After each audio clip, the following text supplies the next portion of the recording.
Halo semua, kenalin nama aku Sylvia Elvianita Faji dari Prodi Teknik Lingkungan ITERA Angkatan 2020 kelas Teknik Lingkungan C dengan NIM 120250124. Di sini aku mau ngasih tahu gimana sih cara pengelolaan pencemaran udara.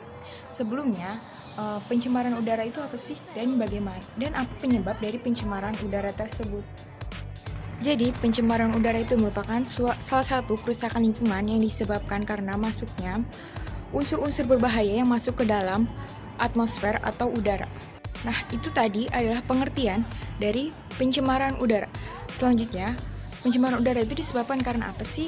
Pencemaran udara itu disebabkan karena dua faktor. Faktor pertama karena faktor alam, dan yang kedua karena faktor manusia. Yuk kita simak faktor-faktor pencemaran udara. Faktor alam itu contohnya karena aktivitas gunung berapi dan juga kebakaran hutan. Yang kedua, faktor manusia. Yuk kita simak contohnya. Faktor manusia itu contohnya ada pembakaran sampah, asap-asap kendaraan bermotor maupun mobil, dan juga dari kegiatan industri seperti asap dari pabrik.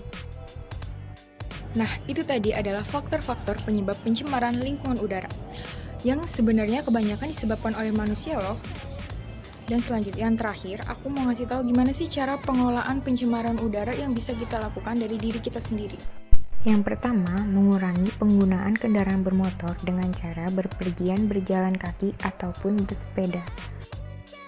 Atau kita juga bisa menggunakan kendaraan transportasi umum agar mengurangi penggunaan kendaraan dan bisa mengurangi polusi udara yang disebabkan oleh asap-asap dari kendaraan. Yang kedua, dengan cara menanam tanaman di rumah atau pohon untuk membantu menyaring udara yang masuk ke dalam ruangan. Yang ketiga, dengan menghentikan kebiasaan merokok karena asap rokok merupakan penyebab polusi udara di dalam ruangan yang paling umum. Yang keempat, tidak membakar sampah yang dapat mencemari lingkungan.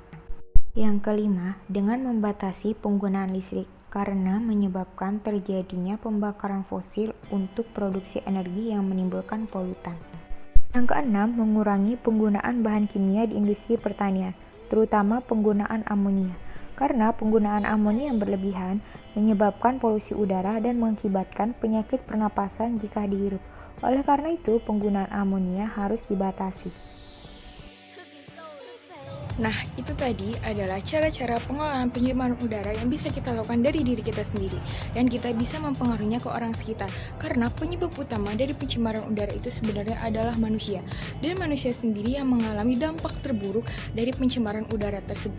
Jadi sama-sama mari kita jaga lingkungan kita.